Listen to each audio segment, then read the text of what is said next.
Because I think I have done the last two also. I mean, that sounds like complaining, you know. I mean, a little bit. But whatever. A little bit. All right. I'm just going to do the welcome right here. So be done with your crepe. Mm-hmm. Are you like, well, I don't understand why you show up eating. Why don't you eat beforehand? It's not like you don't have a whole day to do it, you know. I'm very busy. Very busy. # working.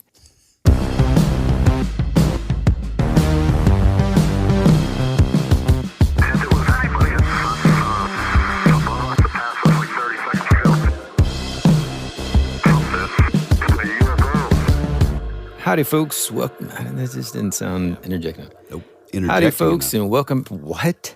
You said jackhammering me.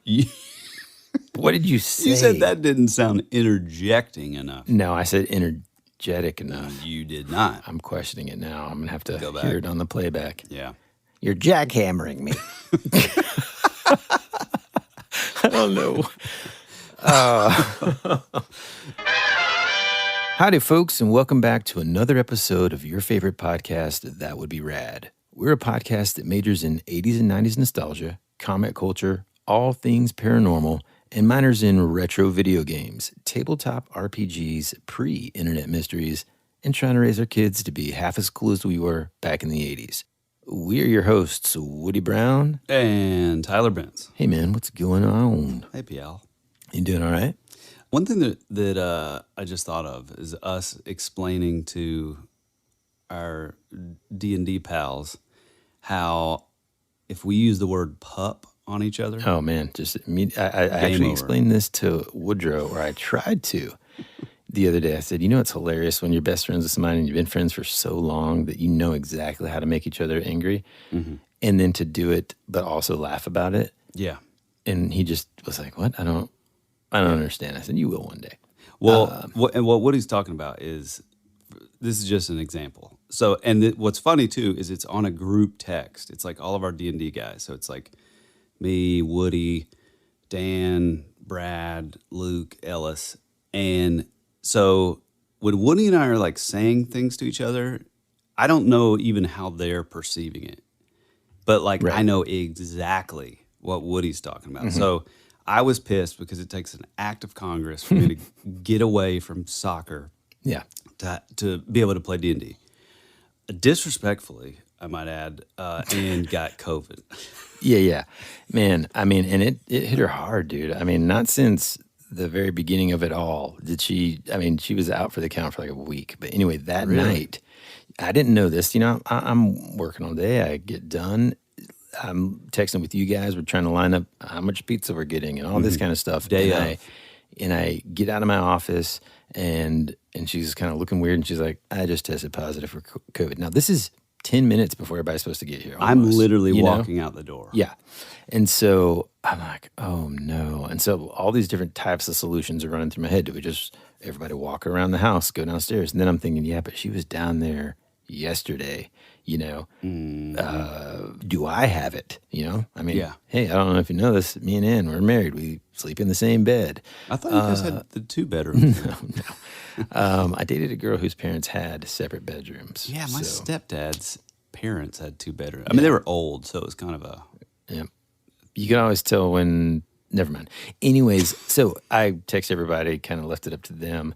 And it was just kind of relatively unanimous that it was going to be, we're going to have to postpone, okay? Then as we're even just making those decisions, I'm kind of looking at her, and she is just looking, dude, terrible. Like she's just hanging by a thread, you know? And so I kind of feel bad about being like, see you later, we're downstairs, going to be laughing all night. And so we just called it. And then, go ahead, Tyler, tell them.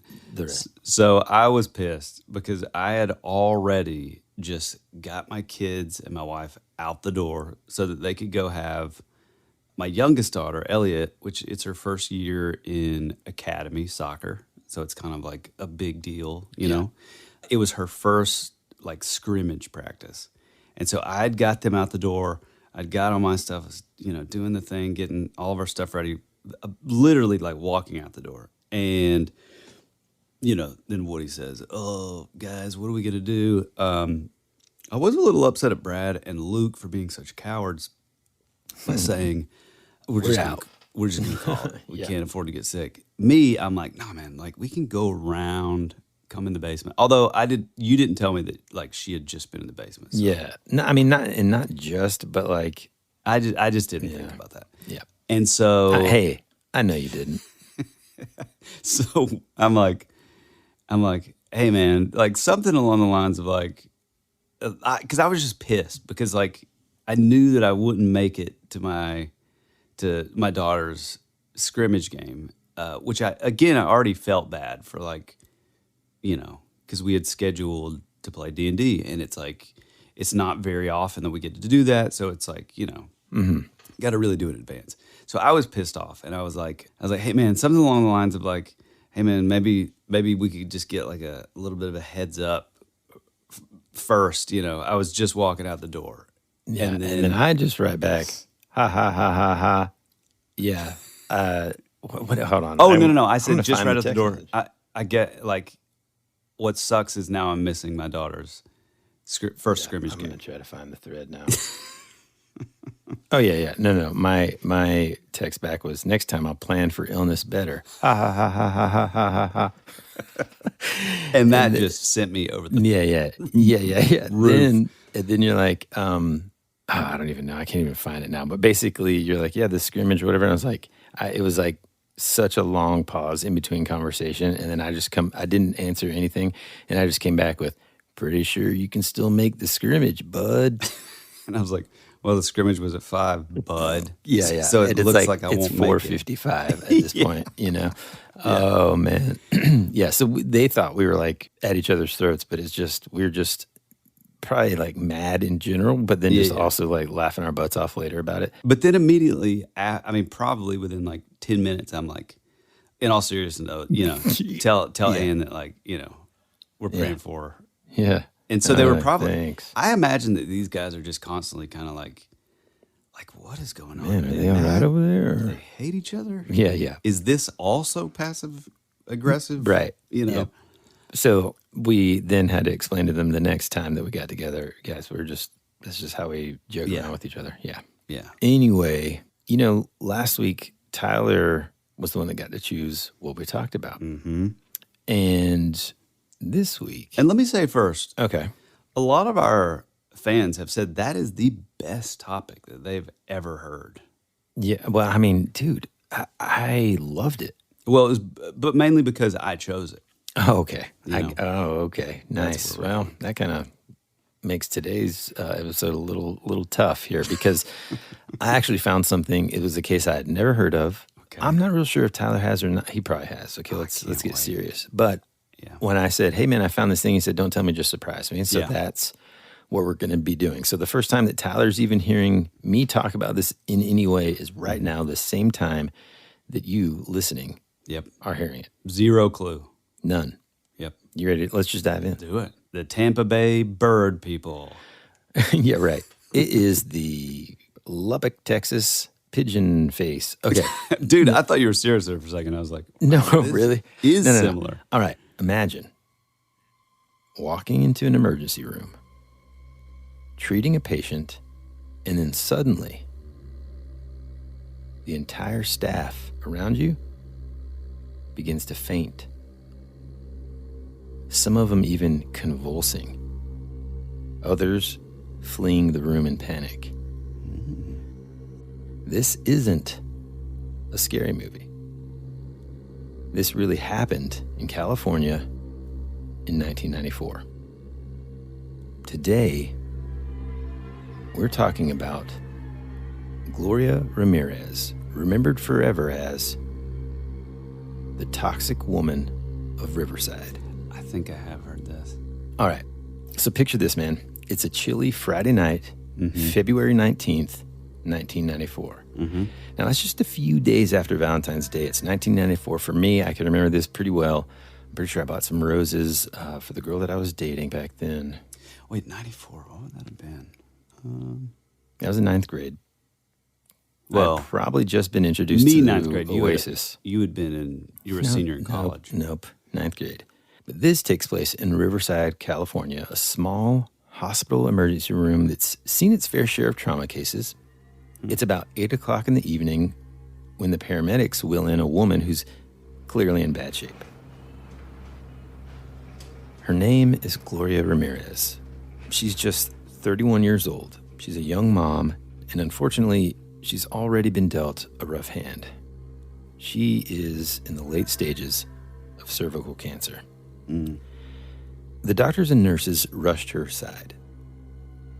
At the time, she's awake, but just kind of barely, kind of coming in and out of consciousness, okay? They plug, when you go to the hospital, they have all those monitors and they've got everything sort of, she's connected and her heart rate is just racing, okay? They recorded her pulse at around 150 beats per minute. Wow. Which is just pounding. Yeah. She's gasping for air. She's confused. You're jackhammering. She's confused. She's mumbling. Within moments, the ER team kind of kicks into overdrive. They've got IV lines. They're pumping her full of sedatives. They give her an oxygen mask. The whole crash cart setup. You remember working at the hospital, right? Yeah. Code Blue, right? I think so. Yeah, well, yeah. And that's when they started to notice that something is off. One nurse leans in and kind of wrinkles her nose, okay? Gloria's breath has this strange, sharp odor. Some people in the room described it like it was like this garlicky smell. Others say it was closer to ammonia. Either way, it wasn't something that they would expect in the middle of an emergency. Another nurse kind of preps her arm for a blood draw, inserts the needle, pulls back on the syringe, and get this, man, the blood inside looked strange. Because suspended in the blood vial are these little manila-colored particles, almost like crystals floating in her blood. Yeah, that's not good. Then the smell hits him again, but this time even stronger. And then on her skin, dude, one of the staff points out that there's this odd, oily sheen, almost like she'd rubbed something on her body before being brought in. So now, in the middle of trying to stabilize this crashing cancer patient, the ER team is kind of whispering to each other, like, what's going on here? Why does this woman smell like chemicals? What's that in her blood? Look at that. It looks like it came from like another planet. Like, by the way, so I worked in the OR, but is this like particulates in the blood? Is that like a normal? No. Nope, not normal. Because I've never heard of this. Yeah. So it's the kind of moment where you realize you've kind of stepped into a situation, a story that doesn't belong in the pages of the medical textbook here. Right. This is abnormal. This is something that you see on a Twilight Zone episode. But this was only the beginning. I mean, just to pause right here, garlic breath. I mean, when there's garlic breath and then something to do with like blood, I'm like, initially when I heard about this and started to read about it, like, is this a modern vampire or something? Dude, you know what's weird? I vaguely know about this story, and it's synchronicity always abounds here. But I think I actually heard about this when I worked at the hospital. I think it was on one of the, what are they called? Like, how you have to do like sort of ongoing education. Yeah, continuing ed. Yeah. I kind of feel like it was something on that, and that's why we have like this precaution now. One of those kind of things. Yep. Yeah, I mean, when I'm thinking about seeing something like crystallized in the blood, that's crazy. I mean, just imagine being, the nurse or like the ER tech. Nowadays, it's like you just put the IV in and then you just bring the vial and it's got like the vacuum tubes and it just fills itself. You don't have to like pull it back. But imagine you're the tech, it's the lab tech that's coming to collect the blood samples. And as you're doing that, you do this so many times a day that it just becomes, you're almost immune to it because there's typically nothing weird that happens. But you look down and all of a sudden there's all these crystals floating in the blood. You're like, something is weird here, but you just don't know what. Yeah. So as the ER team keeps working on Gloria, things really kind of start to get strange, man. The nurse named Susan Kane, and she's the one who first drew Gloria's blood. Suddenly, she starts to feel lightheaded. Her vision blurs. She stumbles back and says she doesn't feel right. And then within seconds, she collapses to the floor. Now, at first, reportedly, the other staff think that, okay, maybe she skipped dinner, or, hey, man, maybe she's, pregnant and, fainted. Maybe she's just exhausted from a long shift. Right. But then, almost immediately, another nurse who was standing close by complains that her face feels numb. Oh, boy. Her hands start to twitch uncontrollably. And then she collapses too. It's like patient zero situation. So now the room's buzzing with confusion. I mean, like what you just said, it feels to me, it would be like, is this the zombie apocalypse like having now? Yeah. The room's buzzing with confusion. Nobody really has time to process it all because it's just happening so fast. And because the respiratory therapist, this guy who was helping with Gloria's breathing, suddenly convulses and falls against the wall. So this is three. Gloria and three. No, Gloria plus three. Two nurses and the respiratory therapist. Right. It's like these dominoes falling one after another, man. Doctors and nurses start dropping, fainting, gasping for air. Within minutes, more than a dozen staff, dude, are down. In total, 23 hospital workers would be affected before the night was over. 5 of them ended up in the hospital themselves. Wow. So just think about that. A patient rolled in the ER. Instead of their life being saved, the people who are supposed to help her are being taken out one by one just by being near her. Mm-hmm. So, of course, in this situation, because, obviously in not as common, in Riverside, California, but just in general, things have happened, outbreaks, disease, scary stuff exists, And at this point, panic is really setting in. Staff are yelling, trying to drag their unconscious coworkers out of the trauma bay. Alarms are going off. Some people are even vomiting nearby. Others are convulsing. And in the middle of all this chaos, there's Gloria, man, still lying on the gurney, fighting for her life.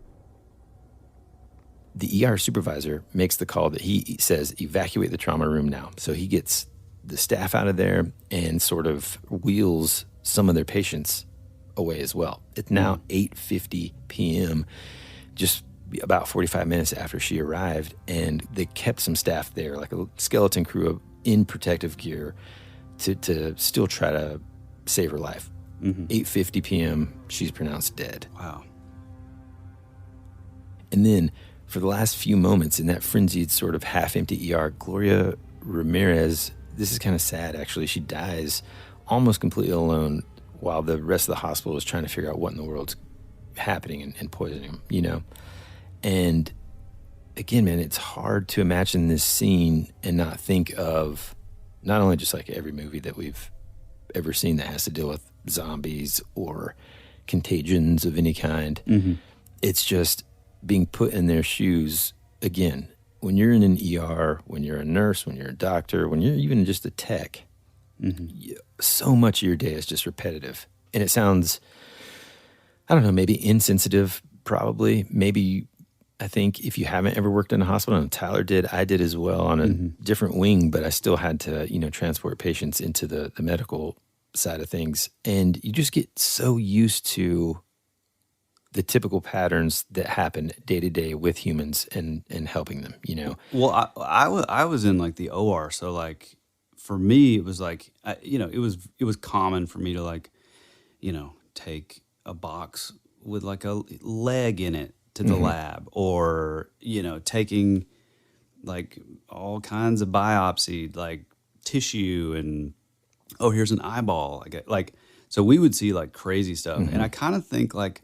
I think it's less about you sort of numbing yourself, and I think it's more of like our body's way of like it's almost like a self-preservation mechanism. Yeah, because it knows like, okay, if I like really stop for a second and realize like, hey, you're actually looking at an eyeball that was in someone's skull, minutes ago. Like it's pretty heavy, and it's like, oh yeah, they've lost that eye. Like it's pretty intense, and so like I think it's your body's way of kind of putting that in like a in a drawer in your brain and being like, no, nothing to see here. Yeah. And I think, too, with medical professionals, like on the physician side and surgeons and all that, it becomes to where they're so used to seeing that stuff that it's almost sort of like a mechanic, the way that they look at a vehicle. Or, you see, I don't know, you're just like immersed in it. And for these people that, so many of the ER cases, I remember talking to some friends and stuff that work in the ER. It's like, yes, every day they see, quote unquote, something new. But after a while, if you've been doing it for a long time, there's, in a good way, I think, because you can help people quicker. Yeah, right. Because so many of the things are similar, right? And so in this situation, though, it's just, this is new. It's like, it's so new and so weird that it almost like freezes some of those people and not like, what do we do, right? So it's just more chaotic than general. Yeah. Speaking of, real quick, I remember, this is just an example, but like I remember the first day on the job, I show up in a room, I was sort of tailing an assistant around, and they were kind of showing me like, okay, follow me in this room. And because we were like the ORAs, so like the assistants, so we could just literally just walk into any room. And I remember, you have your mask on, you have your gown on, so it's like already kind of hot, and like my nerves were like, it's like I don't even know what to expect, And I've never really been one to be like grossed out with stuff. There was even a period where I thought it'd be cool to be like a effects makeup artist, because I love that. I loved gore. I love 80s movies, all that stuff. And I remember the very first room that we walked in and they were, I don't know, doing something. I can't remember what it was, like, but they were basically, cutting like tissue out with like heat. So the whole room smelled like burnt skin, like chicken, basically.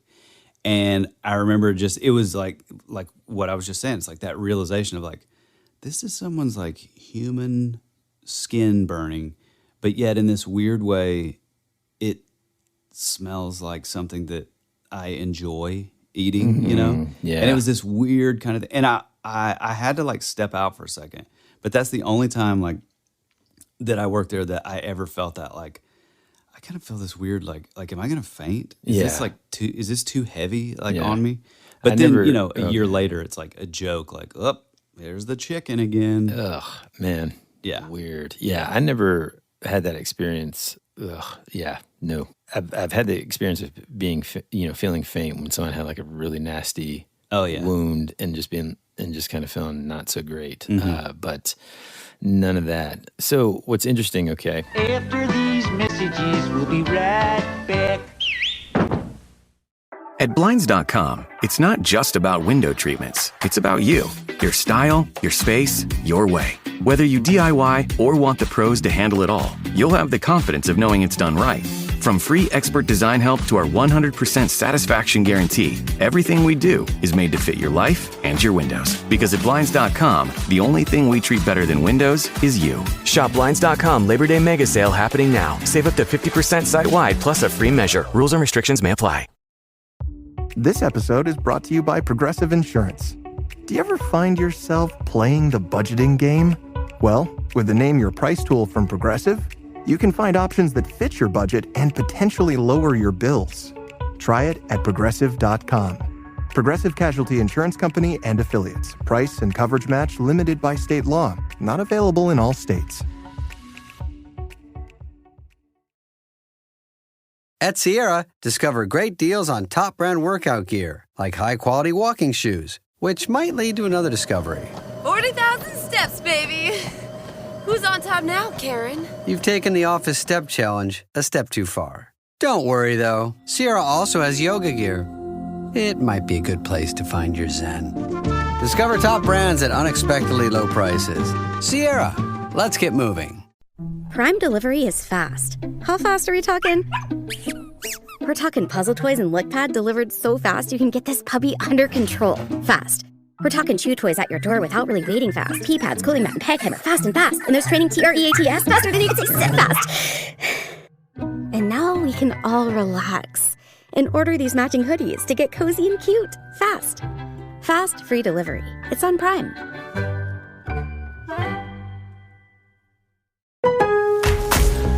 Lowe's knows you've got a job to do, and we help get it done. With the MyLowe's Pro Rewards program, eligible members save more with volume discounts on qualifying orders through a quote of $2,000 or more. Join for free today. Lowe's, we help, you save. Offer can't be combined with any other discount, contract, and/or special pricing. Exclusions, more terms, and restrictions apply. Details at lowes.com/terms. Subject to change.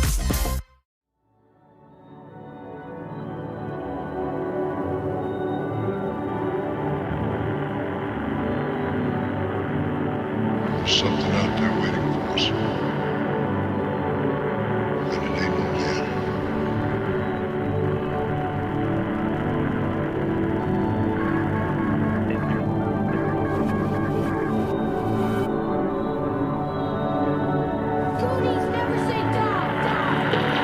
Hey, this is Woody. And this is Tyler. And you're listening to That Would Be Rad. And now, back to our show.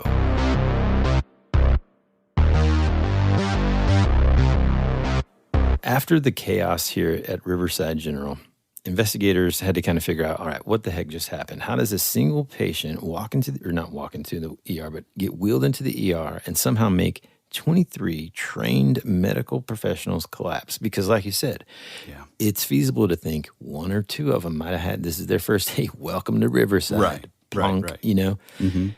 So the first official explanation is one that I can't wait to get out of the way, because it is the example of the dumbest explanation, and we've used this explanation before. And Tyler, you'll know exactly what I'm talking about in just a second, and so will you listeners. But this is the worst example of this ever. So California's Department of Health chalked it up to what they called a case of mass sociogenic illness, otherwise known as mass hysteria. Yeah. Now, the idea is that one or two of the staff members had a stress-induced reaction, fainted, dizzy, hyperventilation, and then everyone else under pressure in this scary situation subconsciously copied these symptoms. Copied these symptoms, and it happened like a ripple effect. Now, to me, that is a little bit different than like mass hallucination. Like, yeah. This is mass hysteria. Right? Or hysteria. Yeah.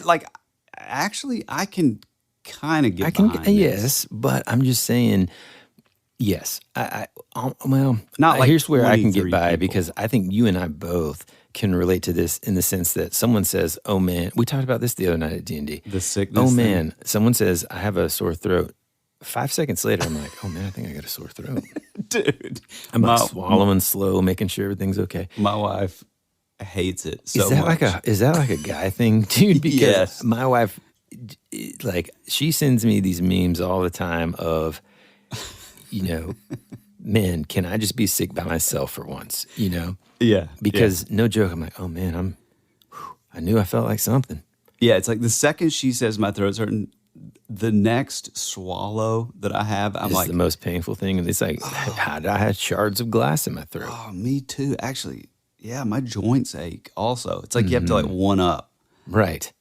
Yeah. Yeah. So I can have that understanding, but it's all the other stuff that happened. The crystals in the blood, the weird oily thing, on her skin. But also the fact that she had that strange, like, sort of garlicky breath.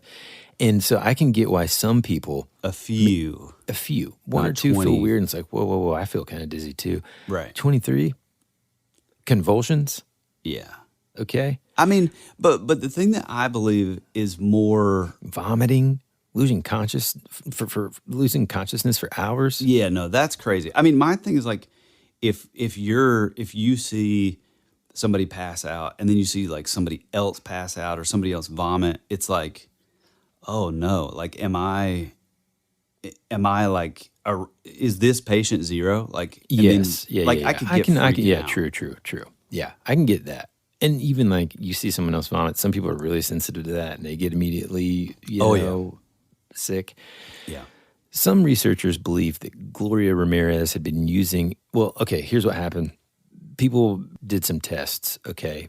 scientists, and when they were performing autopsy and trying to figure out what the heck was going on, they ended up coming up with this conclusion that potentially she'd been using a home remedy to ease her pain from the cancer.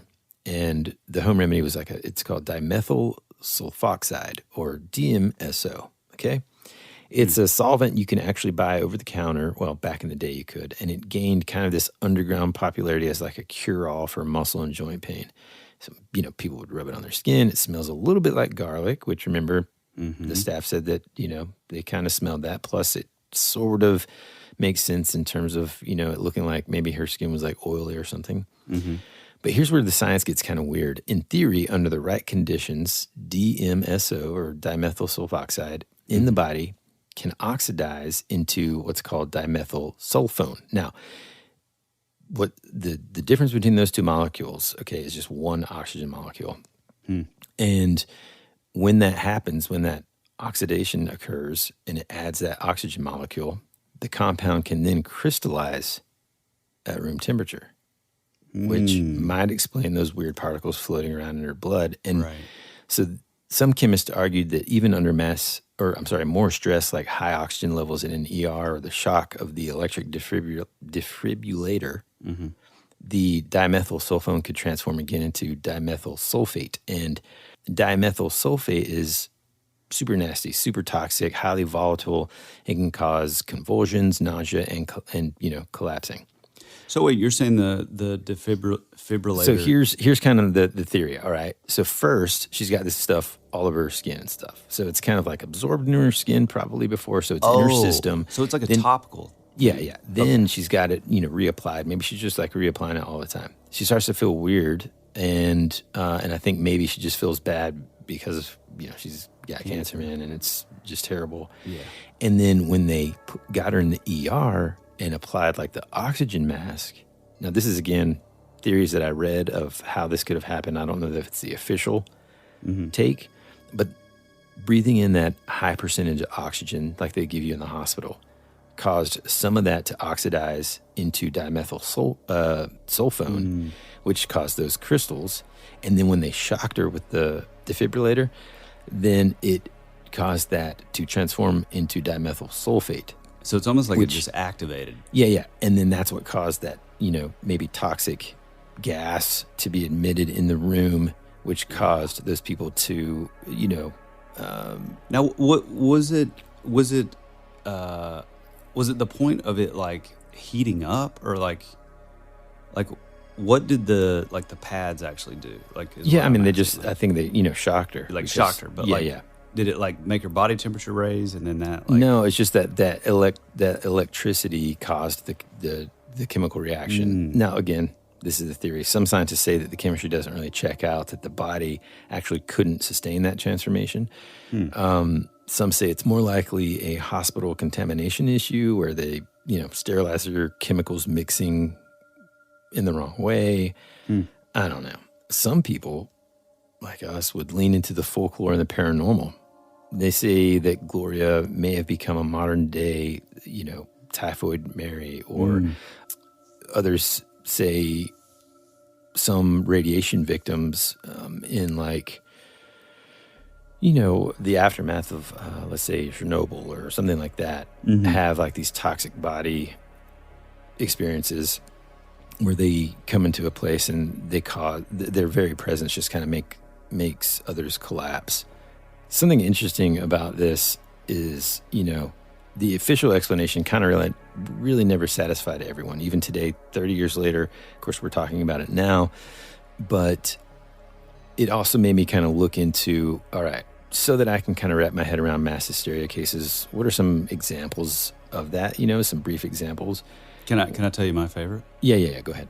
I don't know the exact date, but I know it was in the 1500s, but it's called the Dancing Plague. That's the first one on my list, yeah. Yeah, that one's awesome. Basically, it was in Strasbourg. I think I'm saying that right, France. Germany. Oh, France? Yeah, it's northern France. Oh, it is France. Huh. Strasbourg, France, where hundreds of people danced uncontrollably for days, some literally dancing themselves to death. Yeah, they would have like strokes, heart attacks, and they like could not stop. Which is just I mean, some of these we're just going to have to come back and revisit because that's just wild. Oh, yeah. The Tanganyika laughter epidemic of 1962. In Tanzania, a boarding school full of girls started laughing uncontrollably, and the laughter spread to nearby villages. It lasted months, apparently. Months? Now, I don't know if you've been around a lot of... Well, of course you have, man. You've got younger daughters and stuff. When they're around their friends... Oh, yeah. It's a giggle fest. I don't think maybe they weren't used to it in Tanzania, but that's just called normal around here. Actually, I saw, what was it? Man, there's that show that's like, it's sort of like a demonic show. There's like the guy that played Luke Cage is like a priest. Yeah, I don't know. I've never seen it. Sounds cool. It has like an element to where like there's like some kind of internet meme that like sends these like teenage girls into a similar thing. So weird. Yeah, it's pretty fascinating. Well, I know that there's some sort of TikTok thing that happened that people kind of, I guess, relate to mass hysteria. There's another one called the Coca-Cola scare in Belgium in 1999. Dozens of kids in schools fainted or got sick after drinking Coke, leading to a nationwide panic that was later, chalked up to psychosomatic illness. Wow. Let's see, another thing, cursed bodies, like I mentioned. We've got Typhoid Mary. Now, the idea of a human body sort of being, quote-unquote, toxic, of course, like I said earlier, isn't new. There's folklore of people who were literally said to poison the air around them. And the one I mentioned earlier, Typhoid Mary, her real name was Mary Mallon. Early 1900s, this Irish immigrant cook who spread typhoid fever while never really showing symptoms herself, and so she infected dozens before being forcibly quarantined. Now, that story always kind of, I'm thinking early 1900s, Irish immigrant, people probably just blamed it on her. Yeah. Okay. Then there was the Radium Girls, who I swear we've talked about before. We have talked about. In the 1920s, these young women painting watch dials with radium paint, and they were told it was safe and to lick their brushes, or safe to lick their brushes.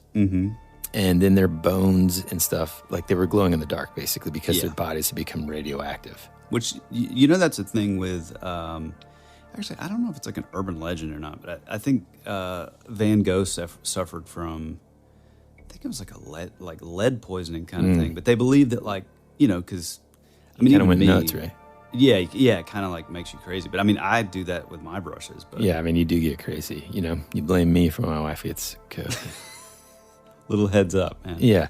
Then we've talked about this like way early on in the show, in the podcast, spontaneous human combustion, where people, bodies igniting and leaving these greasy residues behind. Yeah. I mean, it's almost like if we would have been the ER, imagine if you and I were there and we're both like,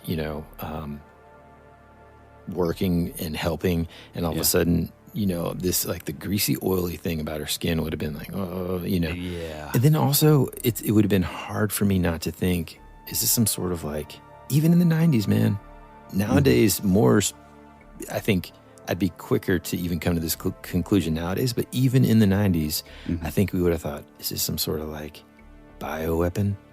Oh, yeah. I don't remember if this is before 94. Let's see. What was the movie with Dustin Hoffman? I think was it Outbreak? Outbreak, that's it. Yeah. But I think that was probably mid to late 90s, right? There's a few, though. There was like, wasn't like Contagion or something? That was later. But Hot Zone was the name of the book that Outbreak was loosely based on. But the Hot Zone was one of those books that terrified me. My science teacher said, you got to read this book. I read it, and it's about Ebola and how we almost had an Ebola outbreak here in the U.S. because of one freaking person that flew over here, dude. One. I mean, it's terrifying. And then, but here's kind of something that's interesting about this case specifically. Think about it, given the time, 1994, that the X-Files came out and had a premiere, I think, that had something that to do with toxic exposure and mutant contagions and stuff like that. And apparently, I've also read that this case specifically inspired one or two of the episodes. So pretty interesting. I mean, even things like, again, I think our perception of what's going on and happening around us. Even when I was describing it to you, we both were like, man, this sounds like a zombie outbreak because of the things that we've watched. Resident Evil, all of the Day of the Deads and zombie movies and all the stuff that we watch. Mm-hmm. It's just, you see this trope of one infected person wiping out an entire hospital or mall in the case of Dawn of the Dead, and even the Chernobyl survivors. Oh yeah, it's wild, man. Well, one thing that I will say that, I mean, while I think the sort of mass hallucination thing is just total BS, I will say, so there was a period where, I don't think I've ever told you this. We will return after these messages.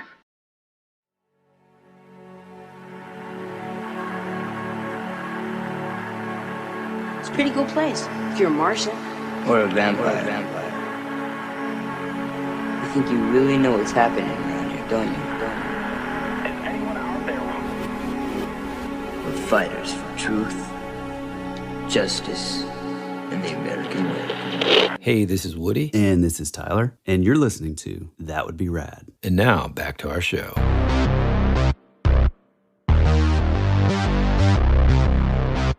There was a period when I first left public school and I was sent to this private school.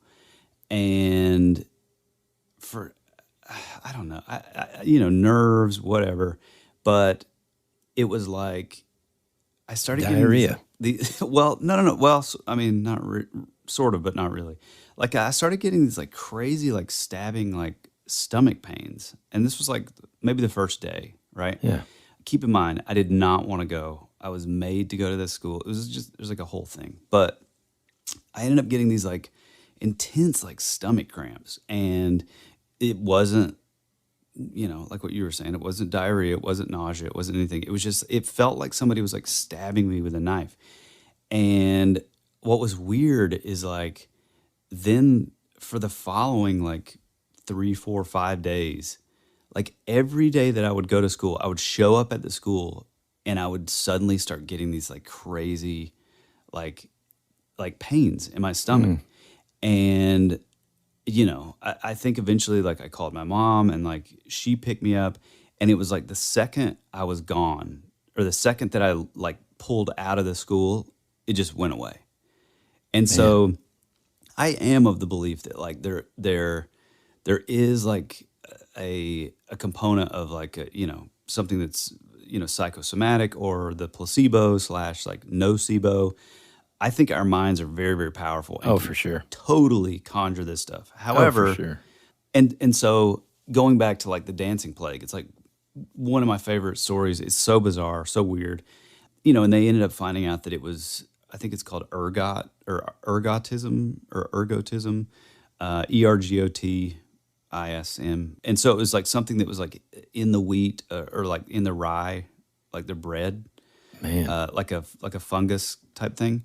But I think that was sort of maybe like the activator, but I think that sort of psychosomatic or placebo effect of seeing other people dancing was probably, you know what I'm saying? I feel like the two kind of had to work in tandem for that to I mean, that one's a little tougher for me to, I'd be like, well, I mean, Lucy's dancing, so weird. But I mean, who knows? I mean, you're right. The mind is powerful, and I mean, it sounds like anxiety attack, really, for sure. And when you get into that panic situation where you feel like you get into this like spiral, you know, like I'll be okay, and then your mind's like, well, I mean, will you? And then you start thinking, well, I have to be here. I can't. I'm trapped. And anytime you feel that anxiety, once that thing that's making you anxious, even if it's subconscious, is removed, then it kind of goes away. Exactly. It's man, it sucks. That's sad. But the dancing plague was like, I think it was like up to 400 people. So that's where it's like, and they didn't all die, right? I mean, they just. I don't think so. I mean, I think a lot of them did. A lot of them did though, because they just would not stop. I mean, just imagine how, they must have thought that the devil himself was just... Probably, just like a lot of things, I think So, with this case specifically, science doesn't really give us the closure here because even today, nobody's really sure or totally sure that the dimethyl sulfate theory is legit. Some chemists say that it is, and some say that it's possible, but some say, no, it's absolutely not possible.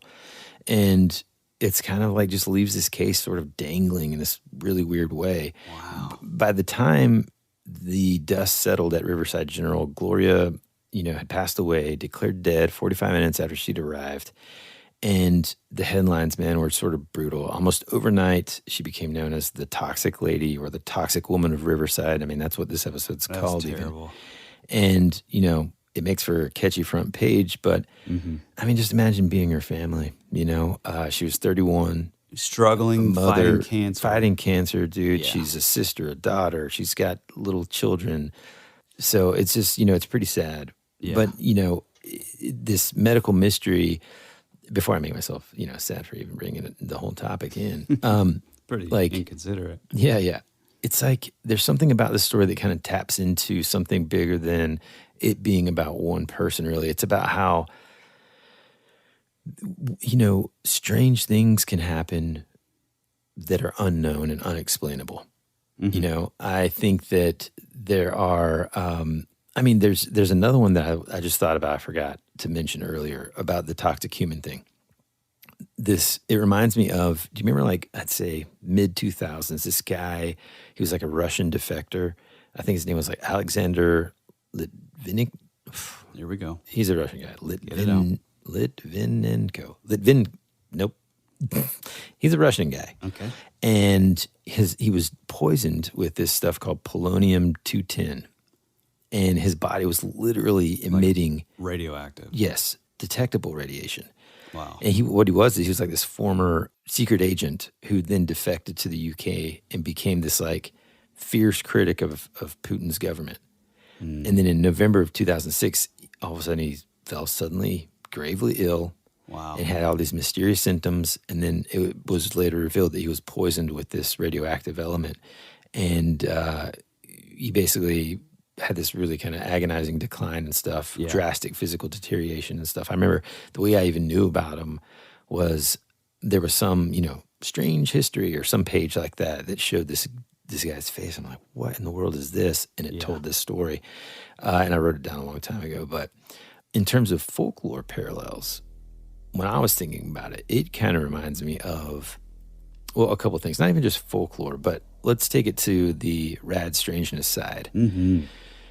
You've got things, now she's Hispanic, she's out in California, and we've talked about this sort of folklore legend about the evil eye.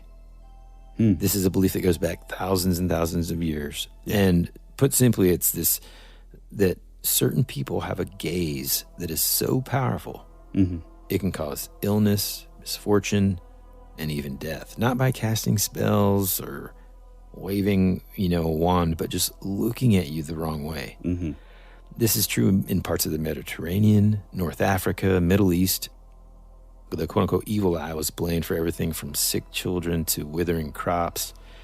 And apparently the blue glass amulets that you see today, where they're like little circles with a dot in the middle, are meant to reflect the curse back.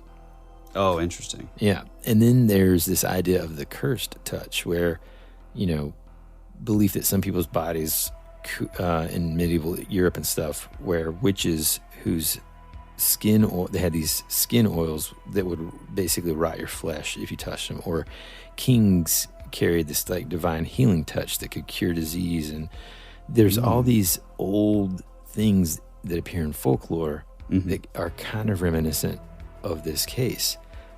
Now, I read this other theory that I found on Reddit. It was just a real small thing, but this guy was basically saying, it's total BS. No. He's saying, man, what if she was basically it was like potential alien abduction.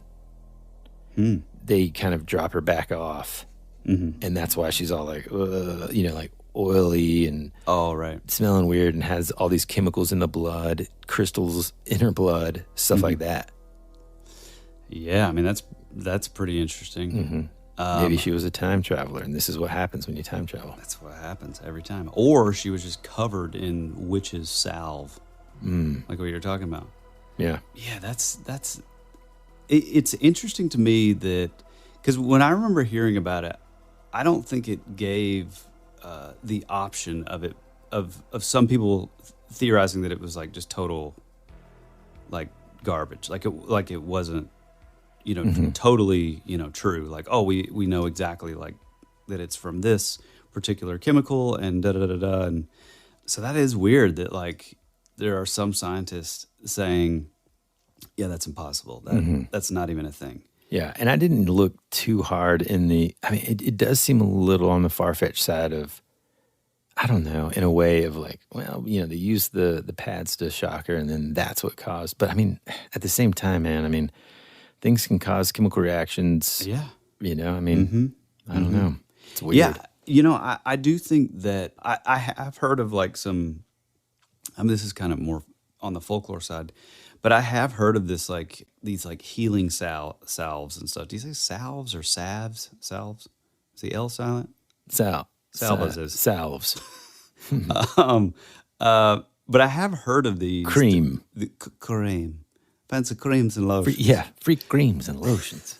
I've heard of these, that like the nobility and the royalty would have these like healing, salves, if you will.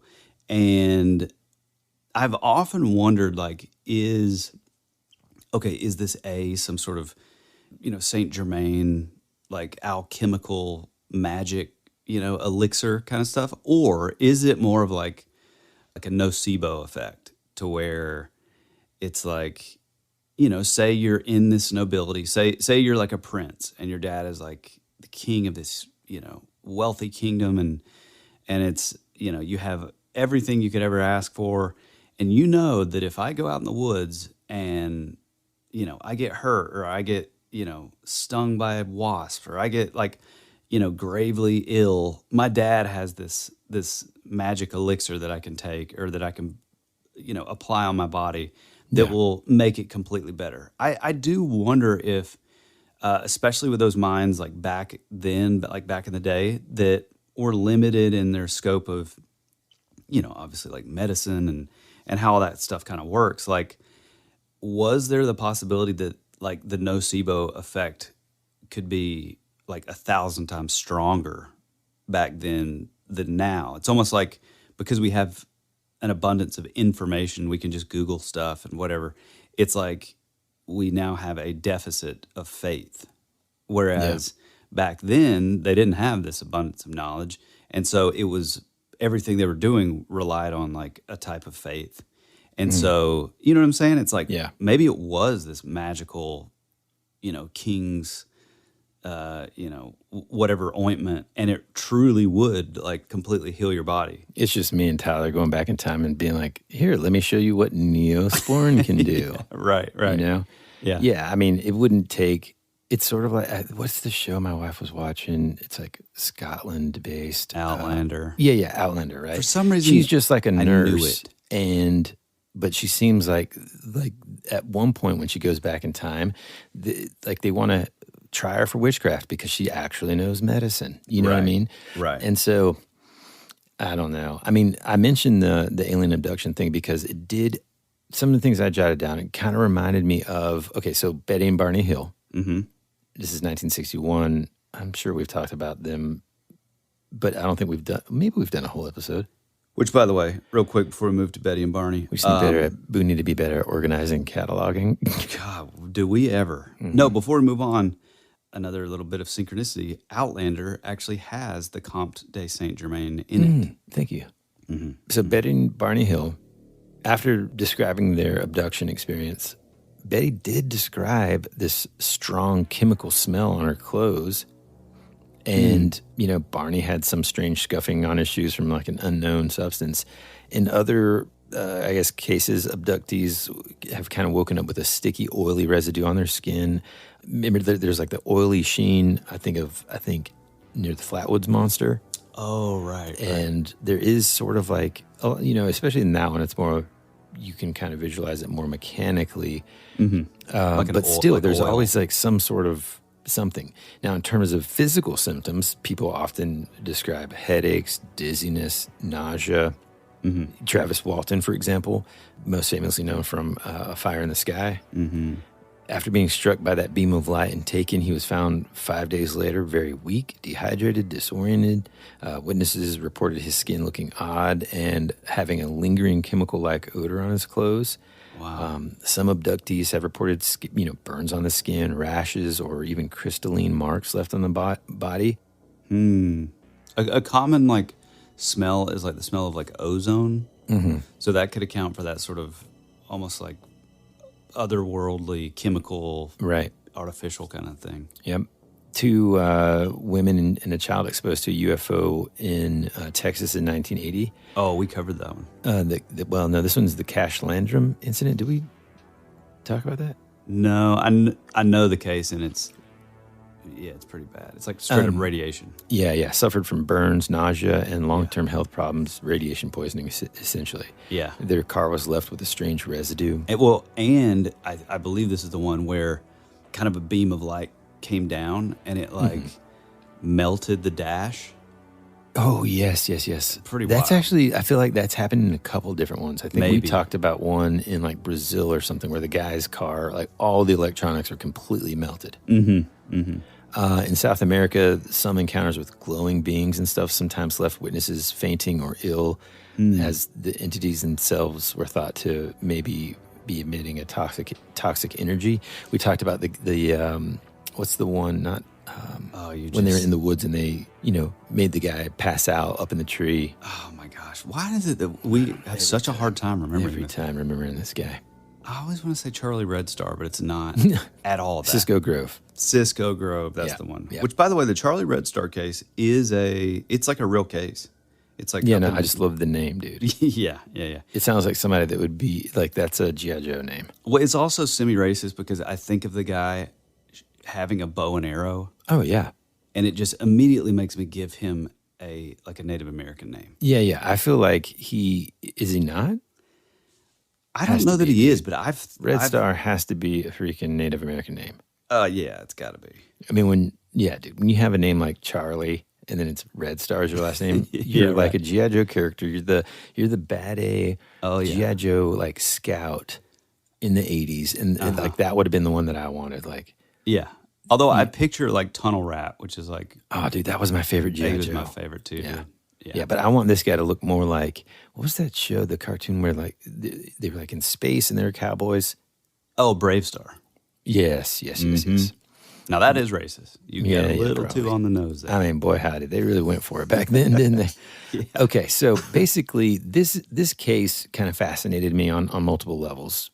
One, because I think from our own experience working in hospitals and stuff, but also just I think everyone's been to a hospital at this point, at some point, either because of a family member or whatever. You can feel and imagine that chaos.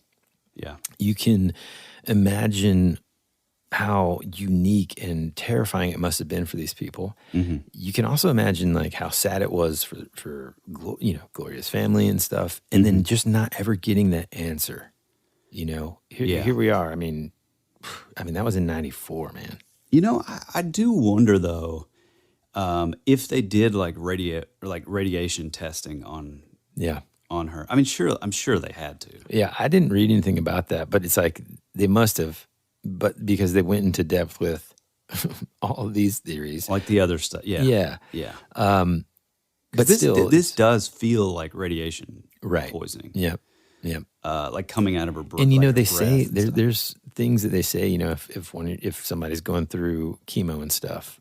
Not really like you're not really supposed to like have skin on skin contact with them because it can kind of seep into your skin. Like when you hug them, you have to be careful and that kind of thing. Yeah. And so you wonder about that. Yeah. And she was going through cancer treatments. And so it does kind of make sense that maybe it was a combination of a lot of things. Maybe it wasn't, that she got abducted by aliens and stuff like that. But it is one of those cases from the early 90s that, again, I had never heard about. It seemed like something straight out of the X-Files. Oh, yeah. And, it kind of reminds me of that first season where there's that guy that can kind of stretch and stuff, Yeah. Do you remember that one? That one always freaked me out, dude. Yeah. Yeah, it was a little a little, yeah, I don't know, creepy. So anyway, I thought it was a cool case. Yeah, I love I mean, what do you think? Like, do you feel like, does it remind you more of something like an abduction case? Or is it just pretty like, maybe we just don't know the science behind something happened, some sort of chemical reaction with the things that she was either homeopathically doing and her cancer treatments or what? I mean, 23 people, dude.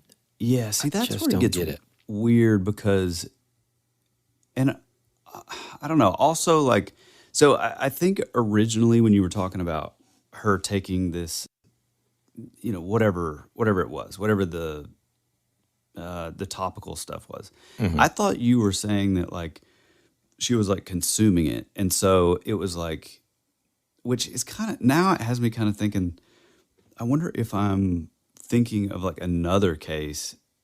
Maybe it wasn't this one that I thought of. There was something where like somebody was like, had like taken something, they had like ingested something, or they were regularly like taking something. And it was like, but I don't know if maybe it was this, but it was basically like coming out of their pores, like this super strong like odor.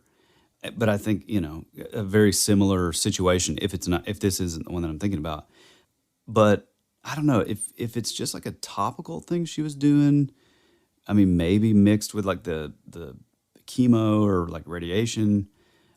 I mean, there's a lot of possibilities. But then at the same time, like I am pretty black-pilled in the sense of like, you know, oftentimes like the quote unquote like official conclusion or official, oh, well, it's this is like, you find out years later that it's just made up just to like shut up the public. Yeah. You know what I mean? Yeah.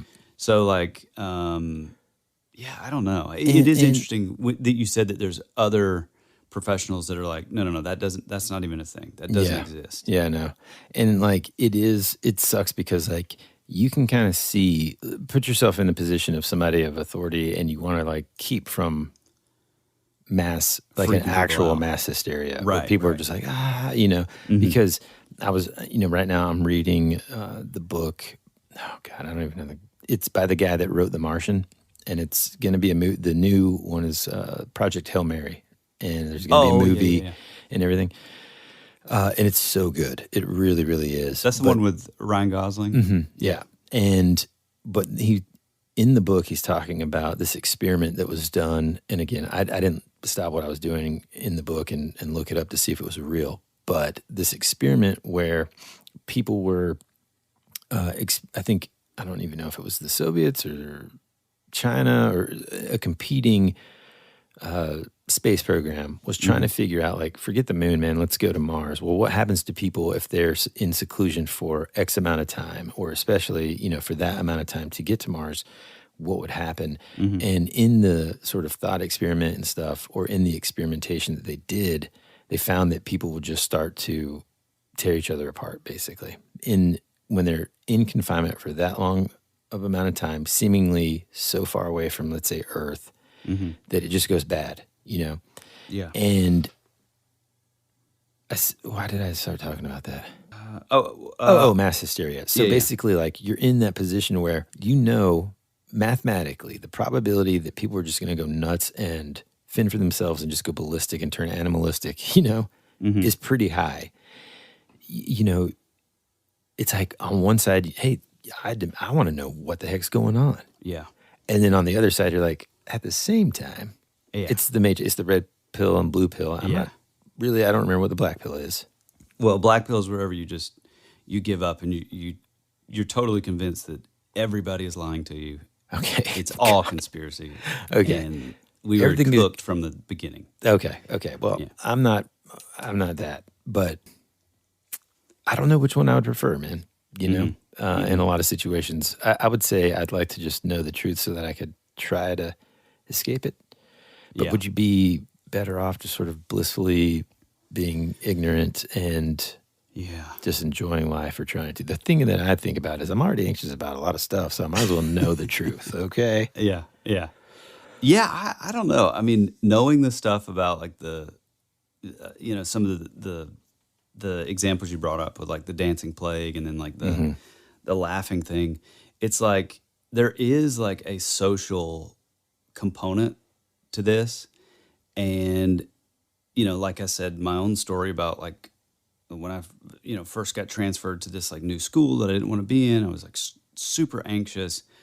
I didn't want to go, all my friends were at the other school, that whole thing. It's like, I witnessed myself like this psychosomatic thing that my brain was like conjuring, but it wasn't just conjuring the idea of it. It was like it was making me physically feel like intense, like stomach cramps. Man, dude, it's so weird that you bring this up. We'll talk about it off the mic in a minute. But yeah, keep going.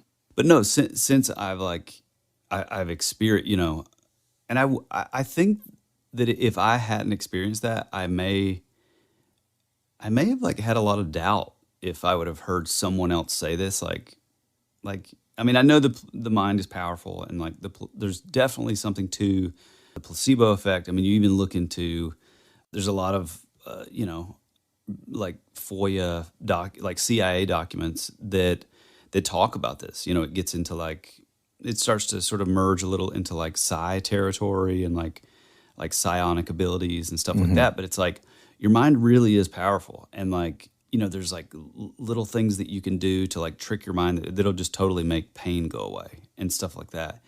And so there's definitely something to that. But the thing that scares me is like the sort of social component. So it's like I'm seeing the 15th person have the same reaction to this. It's like I feel like it's like a matter of time before suddenly it's like your brain starts to like, create those symptoms in yourself. Right. Yeah. I mean, it gets into like The Secret and like, Yeah. But I mean, dude, all that stuff, I mean, even that's the book that everybody goes to. Oh yeah. Kind of to like talk about like, I mean, come on, Yeah. But dude, manifestation. Yeah. And it's easy to sort of be dismissive of it and easy to sort of, kind of rib about it. But like the thing about it is like there have been studies that show when you put yourself in a mindset and a mentality that you really can achieve more. I'm not going to say like if I just start, I don't know. I mean, all I know is whenever I plan, make goals, do things happen. Yeah. Yeah. Well, I mean, even, in sort of a spiritual or religious aspect. I mean, it even says like in the Bible, it says like the power of life and death is in your tongue. And so it's basically saying like, if you're speaking something, it's almost like you're bringing it into existence. And that can be a negative thing. You can continually just say out loud, like, I'm a failure. I'm, this kind of stuff. And it's like I don't, as far as like The Secret and stuff like that goes, it's like, and sort of the charlatan, like, oh, manifestation. And it's like, I think a lot of that is sort of, just kind of like fake and whatever. A lot of like the mediums and that use it for that kind of stuff. However, I do think that even, take sort of the faith side out of it, which I kind of do believe, I mean, I definitely believe in, but it's like, take that even out of it. And it makes you wonder if God also knew this on a purely scientific or, neurological level, that like, hey, if you're claiming these things over and over and over and over, you're basically patterning how your life is going to like end up. You know what I'm saying? It's like you're sort of setting your own course for like destruction or failure. Well, I mean, man, my parents used to have this saying whenever and of course, whenever you're a teenager, you just roll your eyes like, whenever they say it. But they used to always say, and I think my dad probably read it in a Tony Robbins book or something, but it was something he would say like, whatever you think you are. You are. He would say, my dad would say, whatever you think you are and say to yourself, you're right. Oh, right. And so I'd always be like, what does that mean? Why do you keep saying that to me? But it is true, man. If you think of yourself in a negative way, and boy, we're really kind of veering into like the self-help genre today. But, we're just going to go with it, guys. and gals. Which, if you like this, Woody and I are going to be going on a We're motivational going on a book tour, and the tour is like how to make yourself rad. No, like it is proven that if you think of yourself negatively and everything, you start to, at the very least, you do believe it. And even if it's just subconscious, you even carry yourself a certain way. Yeah. And you know, other people can feed off of that energy. And so maybe they kind of like, you know, don't approach you as much and stuff. Right. And so like, if you're a teenager listening to this and, you know, or whatever, if you're an adult and you're listening to this, it doesn't matter. If you carry yourself and start to believe in yourself and be confident, then it is attractive to other people. And I'm not just talking about in like a physical sort of romance style of attractive. I'm just talking about attractive in the sense of people want to be around you, get to know you, talk to you, hear what you have to say. And so anyway, all that to say, the mind is a very powerful thing. Oh, yeah. Maybe all 23 of these people thought they were all sick, but I feel like there's some sort of weird, you know, when you accidentally spray household cleaner, you know, the first time you ever clean your apartment and you're like, I know my mom said never to mix these things, but I'm in a hurry. Next thing you know, you're just like, you're waking up, you're gassing yourself with mustard gas. Yeah. Same kind of deal. Maybe something like that occurred. I don't know. I don't know what I think about the science behind it. All this to say, folks, interesting case. Our thoughts to Gloria Ramirez's family. You know, what a tragic event. Anyways, it was an interesting case. And, you know, here we are many, many decades later talking about it. Yeah. And, yeah. Yeah. So if you have a powerful mind of your own, head on over and share that with us on our Instagram. If you want to tell us about yourself and how powerful that mind is, you can do so in our DMs or over at thatwouldberadpod@gmail.com. If you have your own urban local legend, a localized haunting or paranormal event or cryptid or character or whatever that you think we'd be into, which I guarantee that we would, and you're brave, you can go over to thatwouldberadpodcast.com where you can leave your own sort of voicemail basically and tell us your story. And that story may end up in a future episode and you will forever be part of That Would Be Rad history. We appreciate you guys so much, especially those that support us on a monthly basis over on our Patreon. The best way to keep this train on the tracks and just show your support in real time. It's called The Rabbit Trail, and it's more of what you love. We talk a little more casually sometimes about whatever we're into, movies, games, you know, just whatever. The normal talks that Woody and I would be having every day anyway. But it really means a lot to us, and it really does help support the show. Leave a 5-star review. Please, it helps us game the algorithm and get us more ears. And tell that weird friend about the show. I'm sure they would enjoy it, and they'll thank you for that. I guess that's it. Anything else? I think that's it. Right on. Well, we love you. We appreciate you. And as always, be rad. That's the way it goes.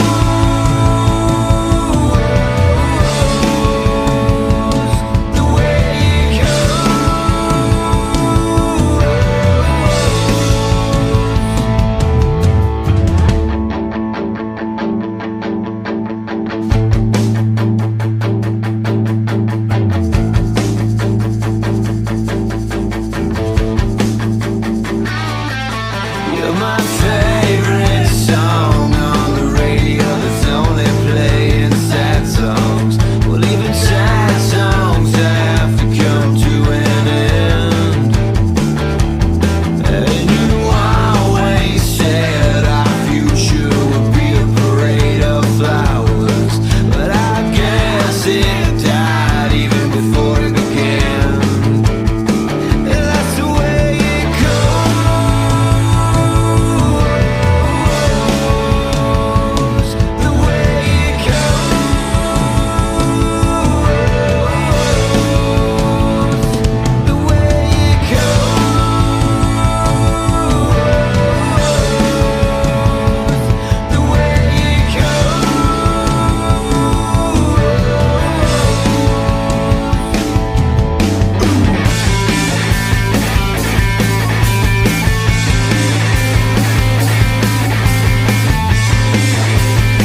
time where I just needed some sunshine. You were already dead, for you became a ghost. You always said our future would be